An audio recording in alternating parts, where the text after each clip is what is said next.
దశావతారాల్లో అత్యంత ప్రముఖమైనటువంటి అవతారములలో ఒకటిగా కీర్తింపబడినటువంటి అవతారం నరసింహావతారం. మత్స్య కూర్మ వరాహశ్చ నారసింహశ్చ వామనః అని కదూ.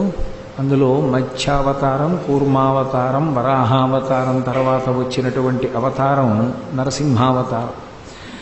నరసింహావతారం పైకి కనపడేటటువంటి కథ, దానికి ఎంత రంజకత్వం ఉంటుందో, ఎంత విశేషమైనటువంటి పద్యభాగంతో పోతనగారు దాన్ని ఆంధ్రీకరించారో, బాహ్య సౌందర్యంతో పాటుగా ఆంతరముగా మనం నిత్య జీవితంలో తెలుసుకుని అనుష్ఠించవలసినవి, మనసులో పదిలంగా జ్ఞాపకం పెట్టుకోవలసినటువంటివి అనేకమైనటువంటి విషయాల్ని భాగవతంలో నరసింహోపాఖ్యానంలో మనకి ఇచ్చారు మహానుభావుడు వ్యాస భగవానుడు. ఆ వ్యాస భగవానుడు